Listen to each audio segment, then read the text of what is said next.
നമസ്കാരം. Raf talk ഫുട്ബോളിലേക്ക് ഏവർക്കും സ്വാഗതം. റയൽ മാഡ്രിഡിന് വേണ്ടി ഒരു കലണ്ടർ ഇയറിൽ ഏറ്റവും അധികം ഗോൾ അടിച്ചതിൻ്റെ റെക്കോർഡ് ആരുടെ പേരില്ല. ഏതായാലും എംബാപ്പെ പൊളിച്ചെടുക്കുകയാണ്. ഇന്നലെയും അദ്ദേഹത്തിൻ്റെ വക ഇരട്ട ഗോളുകൾ. തലവേരയ്ക്കെതിരെ അവർ കൊപ്പ ഡെൽ റേയിൽ വിജയിച്ച് കയറുമ്പോൾ എംബാപ്പയുടെ ഇരട്ട ഗോളുകളാണ് റയൽ മാഡ്രിഡിന് സഹായകരമായി മാറിയത്. ലീഗിൽ പൊളിച്ചെടുക്കുന്ന എംബാപ്പെ, കൊപ്പ ഡെൽ റേയിൽ ഗോളടിക്കുന്ന എംബാപ്പെ, എങ്കും എവിടെയും എംബാപ്പെ.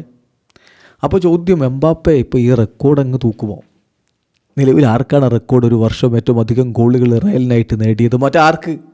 അത് സാക്ഷാൽ ക്രിസ്ത്യാനോ റൊണാൾഡോയുടെ പേരിലുള്ള റെക്കോർഡാണിടോ.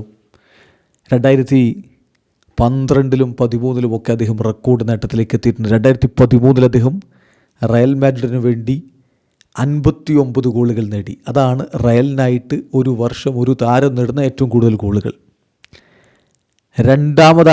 രണ്ടാമതും ക്രിസ്ത്യാനോ 2012-ൽ 58 ഗോളുകൾ. എന്നാൽ എംബാപ്പയും ഉണ്ട് കൂടെ.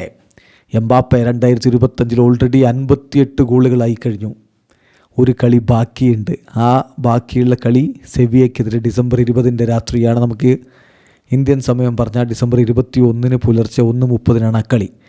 അക്കളിയിൽ എംബാപ്പെ ഒരു ഗോൾ അടിക്കുകയാണെങ്കിൽ സാക്ഷാൽ CR7 ചരിത്രത്തിൽ റയൽ മാഡ്രിഡിനായിട്ട് ഒരു ഇയറിൽ ഏറ്റവും അധികം ഗോളടിച്ച താരമെന്ന റെക്കോർഡ് പങ്കിടാം. അതല്ല 2 ഗോളടിച്ചാൽ എംബാപ്പയുടെ ഐഡോളിൻ്റെ ആ റെക്കോർഡങ്ങ് തിരുത്തി എഴുതപ്പെടും, എംബാപ്പയുടെ പേരിലാവും.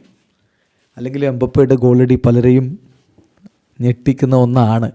പലർക്കും പേടിയുണ്ട് റെക്കോർഡുകളൊക്കെ തകർന്ന് വീഴുമോ എന്ന്. പലർക്കും എന്ന് പറഞ്ഞാൽ കളിക്കാർക്കല്ല, ആരാധകർക്ക്.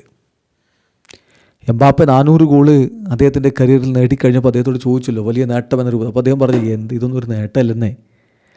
ഞാൻ ഈ റെക്കോർഡ് ബുക്കിലും ആളുകളുടെ മനസ്സിലൊക്കെ നിൽക്കണമെങ്കിൽ ഇനിയും എത്രയോ ഗോളുകൾ അടിക്കണം. ചിലരിവിടെ 900, 1000 ഗോളുകളൊക്കെ ആയി നിൽക്കുകയാണ് 1-2 ആൾക്കാർ. അപ്പോൾ പിന്നെ എൻ്റെ 400-ന് എന്ത് വില എന്ന് ചോദിച്ചവനായ എംബാപ്പെ അദ്ദേഹത്തിന് ആ ഗോൾ അടിക്കുക എന്നുള്ളത് അദ്ദേഹത്തിൻ്റെ രക്തത്തിൽ അലിഞ്ഞതാണ്. ആ ഗോളടി അദ്ദേഹം തുടരുക തന്നെ ചെയ്യും. ഇപ്പോൾ ഒരു കാര്യം കൂടി നമ്മൾ നോക്കണം. 65 ഗോളുകൾ ഒരു വർഷം ക്ലബിനും രാജ്യത്തിനുമായിട്ട് 21-ാം നൂറ്റാണ്ടിൽ അങ്ങനെ നേടിയിട്ടുള്ളവർ എത്ര പേരാണെന്നറിയോ? 3 പേരായിരുന്നു. എംബാപ്പെ ആ ലിസ്റ്റിലേക്ക് വന്നിരിക്കുന്നു. ആരൊക്കെയാണെന്നറിയോ? 21-ാം നൂറ്റാണ്ടിലെ കണക്കാണ്. 1 Robert Lewandowski, 2 Cristiano Ronaldo, 3 Leo Messi. ഇതാ എംബാപ്പെ കൂടി ആ ലിസ്റ്റിലേക്ക്. വീഡിയോ അവസാനിക്കുന്നു. ഫുട്ബോൾ ലോകത്തെ കൂടുതൽ വിശേഷങ്ങളുമായി റാഫ് ടോക്സ് വീണ്ടും എത്താം.